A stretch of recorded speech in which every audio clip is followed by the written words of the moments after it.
అందరికీ నమస్కారం అండి. మళ్ళీ మోసపు జగన్ రెడ్డి ఇంకో మోసానికి తెర తీశాడండి. మన డ్వాక్రా మహిళలకు కానీ, మరి వైఎస్ఆర్ ఆసరా, వైఎస్ఆర్ చేయూత, విద్యా దీవెన ఇవన్నీ జనవరి ఫిబ్రవరిలో బటన్ నొక్కి అప్పుడు వేయకుండా ఆ డబ్బులన్నీ తన కాంట్రాక్టర్లకి దోచిపెట్టి ఈ రోజున వేస్తానని చెప్పి ఈసీకి పెట్టుకుంటే ఈసీ ఒప్పుకోలేదని చెప్పి కోర్టు పెట్టుకున్న ఈసీ ఎవరో ఇప్పుడు ఎలా వేస్తావు, ఇప్పుడు ఎలా వచ్చిన డబ్బులు చూపించమన్నారు. దానికి కూడా ఆయన ఏం చేస్తున్నాడు, ఇప్పుడు చంద్రబాబు గారే ఎయ్యనీయట్లేదు నన్ను అనేది దుష్ప్రచారం చేస్తున్నాడు. అన్నీ అబద్ధాలేనండి, అందరూ గ్రహించండి.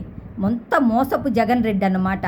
వేయాలిస్తే ఏమండి, జనవరి ఫిబ్రవరి నుంచి ఇంకా ఎన్నెళ్ళు టైం ఉంది, అన్నెల్లో వేయొచ్చు కదా. అవన్నీ తినేసి 14,000 కోట్లు తినేసేసి మన వైఎస్ఆర్ చేయూత కానీ, ఆసరా కానీ, విద్యా దీవెన కానీ 14,000 కోట్లు తినేసేసి ఈ రోజున చంద్రబాబు గారు పంచనీయట్లేదు అని చెప్పి మళ్ళీ ఇంకో మోసానికి తెరతీశాడనమాట.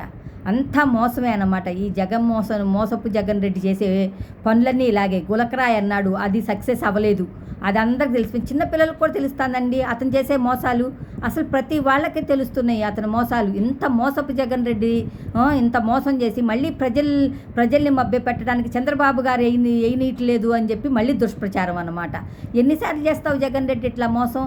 జరుగు జగన్, ఇక నీ పని అయిపోయింది. నువ్వు జరగటమే, నీ కుర్చీ మడత పెట్టేయటమే నీ పని అయిపోయింది. అందుకని చెప్పి మళ్ళీ నింద చంద్రబాబు గారి మీద వేయడానికని. ఇక్కడ ఎవరో పిచ్చాళ్ళు లేరు, అందరూ ఎవరో అంత తెలివి తక్కువ వాళ్ళు లేరు.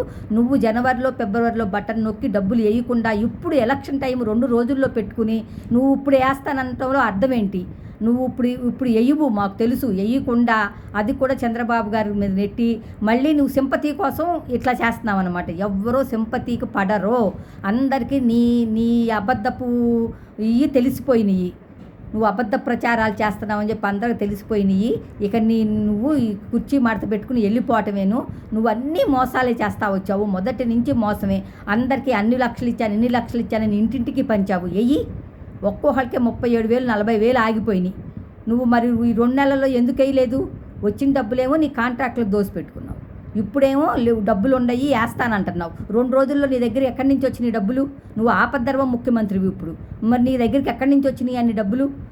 అంటే ఆ డబ్బులు కూడా మింగేయటానికి మళ్ళీ పంచనీయట్లేదని బాబు గారి మీద దుష్ప్రచారం చేయటం. చంద్రబాబు గారు పంచనీయట్లేదు అని ఎందుకంట అన్ని కోట్లు ఏం చేసుకుంటావు నువ్వు? ఇన్ని అబద్ధాలు, ఇన్ని మోసాలు, గులకరాయి మోసం, కోడికత్తి మోసం, ఎవరికి తెలియట్లేదు. ఇవన్నీ నువ్వు అందరూ గ్రహిస్తున్నారు, అన్నీ చూస్తున్నారు. ఇక నీకు నెల రోజులే టైము. 2 రోజుల్లో నీ భవిష్యత్తు తెలిసిపోతుంది. ఇప్పుడు నీకు తెలుస్తుంది ఓడిపోతున్నావని. అందుకే ఈ డ్రామాలన్నీ మొదలు పెడుతున్నావు. కరెక్ట్గా జూన్ 4వ తారీఖుకి నువ్వు చక్కగా లండను సర్దుకుని వెళ్ళిపోతున్నావు. రేపు 15కే ఇక అక్కడే ఉండు. ఆ లండన్లోనే మొత్తం దోసుకున్నవన్నీ అనుభవిస్తా అక్కడే ఉండు. రాష్ట్ర ప్రజల్ని మోసం చేసావు నువ్వు. 5 కోట్ల ఆంధ్రుల ప్రజలను మోసం చేసిన మోసపు రెడ్డివి నువ్వు. ఇక నీకు అయిపోయింది, నీ పథకం, నీ పని అయిపోయింది. నీ పతనానికి నాంది అన్నమాట ఇదంతాను. నీ పతనానికి నాంది. ఇక నువ్వు వెళ్ళిపోతున్నావు. 15 లండన్ పారిపో. నువ్వన్నీ మోసాలు చేసుకుంటా వచ్చి ఇంత మోసపు జగన్ రెడ్డి అని చెప్పి అనిపించుకుని ప్రజలందరూ గ్రహిస్తున్నారు. ఈ తడవ అందరూ చంద్రబాబు గారికి పట్టం కట్టడానికి రెడీగా ఉన్నారని చెప్పి తెలిసి అన్నీ ఆయన మీద నిందలు మోయటమే. ఆయన మీద నిందలు మోసి ఇంత మోసం చేస్తున్నావు. ఇక నువ్వు సర్దుకుని లండన్ పారిపో నాయనా.